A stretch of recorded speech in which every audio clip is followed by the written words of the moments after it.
Welcome back to What's Arty Noobs with General Disturbance. This is the M40 M43. It's the Tier 8 American SPG, and this one's located on the north spawn of Ruinberg under the command of Goliath Killer 1.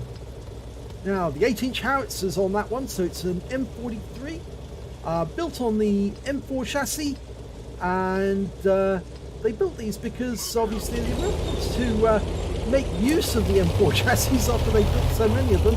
And of course they stopped making the M3 chassis anymore, which were used in the M12. Okay, Goliath Killer's taking him off into the corner, and I think it's going to make use of this bush.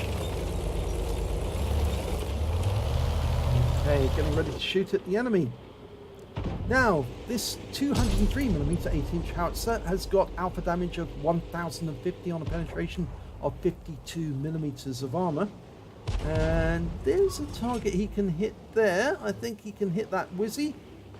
That's where he's going to put the shell. Oh, has he changed his mind? Going to go for the Comet instead?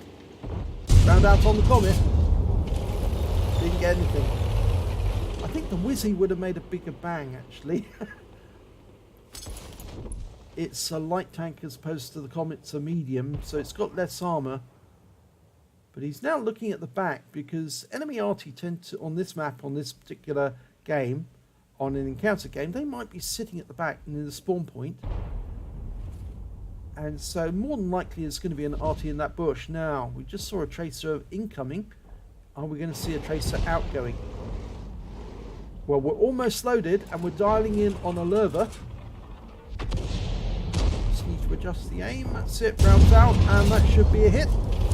And it is, well, it says close, but it certainly damaged his tracks, and it did 381 hit points of damage to him. Reload time 38 seconds. Well, nearest damage 339. That Wizzy 132 would make a much more satisfying bang, I think. You can just thread the shell between that gap and land it in that little alcove. It will really ruin his day. The lurver's come up to where the Comet was, and that T-49 is very, very rapidly moving. Working out where he's going, round out. Oh, one shot! Lovely, 418 hit points. It's difficult to work out where to put the shell when you've got an enemy who's moving fast, especially in a light tank, because they tend to weave as they move about. But yeah, he made the big mistake of actually driving in a straight line, and Goliath Killer punished him for it by placing the shell ahead of his path, and he just drove straight into the explosion. Right, well, we've got a Tiger 1 and a T-32, and they're sitting at that junction firing at our own E. Well, we're only a few seconds away from shooting. Round out, this should hit. Yes, it does, both tanks. And the Tiger 1 took the brunt of that, 606 hit points of damage. And we're picking up some stun assists, so they are getting fired upon. Now that Tiger 2 is sitting in the cap area, and he's been joined by a T-25-2, the turreted tank destroyer.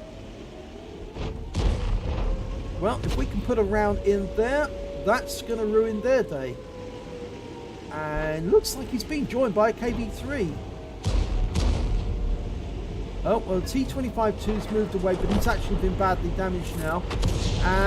Well, that round did 313 splash to the Tiger 2, and I think it might have deterred the others from moving into the cap circle for a little while. Yep, they're still sitting behind the cap, not actually in it, trying to use that fountain as cover.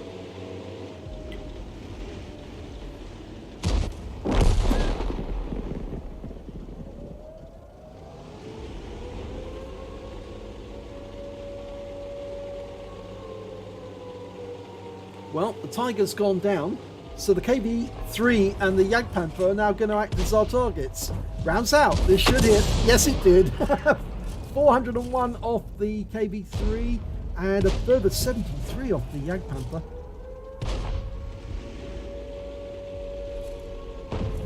Well, the Jagdpanther's decided he has to move out the cap, but we have got two enemies still in the cap. So somebody must be capping nearer the house at the top right hand corner of the map. Or top hand corner of the cap, I should say.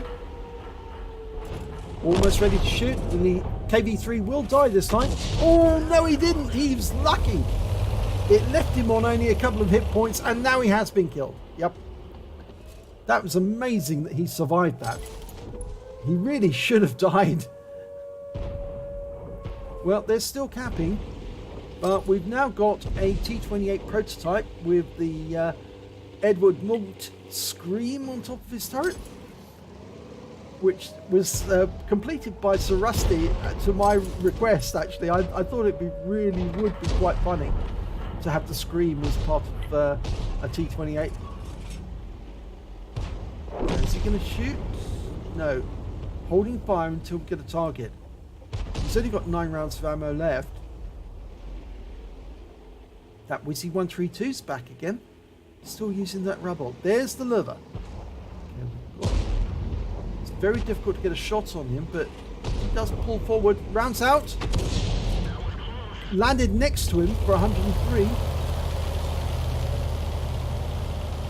The enemy are losing tanks though. We're 6 up on them at the moment. They've lost the cap area. All the tanks that were down there have been killed.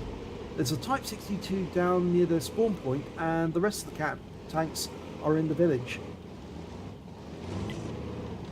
Okay, we've gone to battle assistant now, so we can see the lurver.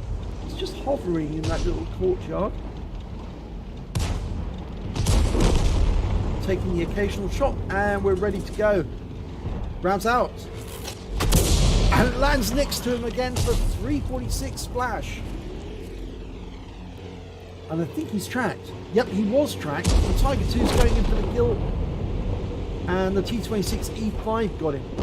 So there's only one enemy left. It's that Wizzy 132 who was sitting in that courtyard. And he's now surrounded. No chance he's going to get away from this. And he's taking damage. T-54 lightweight. Oh! T-71 gets the kill. I think it was a drive-by kill at that. So that's victory. Let's have a look at the end of battle stats. It's a first-class tanker for Goliath Killer 1 in the M40, M43. He got a Bruiser medal, a Gore's medal for getting more damage than 10 times the hit points of his own vehicle, and a Confederate as well for hitting more of the enemy than anyone else on his team. And boy, did he hit a lot of them. He certainly did. Sometimes he was hitting them 2 at once. Let's have a look at the team scores. Well, actually, surprisingly, he did actually get the highest damage in the game. He didn't pick up the high caliber, though, for some reason. Maybe not 20%, but he did pick up 3,341 hit points of damage. The next high scorer was the Wizzy 132.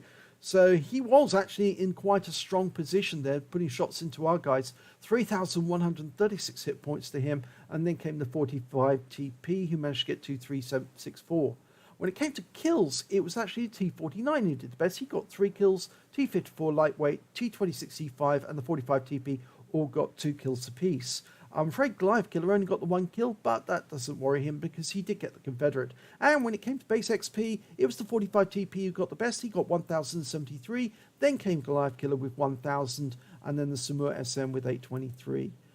On the shots fired, he fired 9. He got 3 direct hits, 0 penetration, but 13 splash. Damage of 3,341 hit points, all of it at more than 300 meters. He damaged 9 of the enemy, killed 1, and also did damage assistance of 45 hit points and stun assistance of 1,259 hit points off 12 stuns. He also managed to get 17 defense points by resetting the cap. On a standard account, he earned 31,525 credits, and he got 15,763 from personal reserves, so his total was 47,288, and after ammunition resupply, he took away 30,458. He received 1,000 base XP, times 2 for the first victory, took away 2,000 XP. So, very nice little Gores and Confederate there, and a first class for Goliath Killer.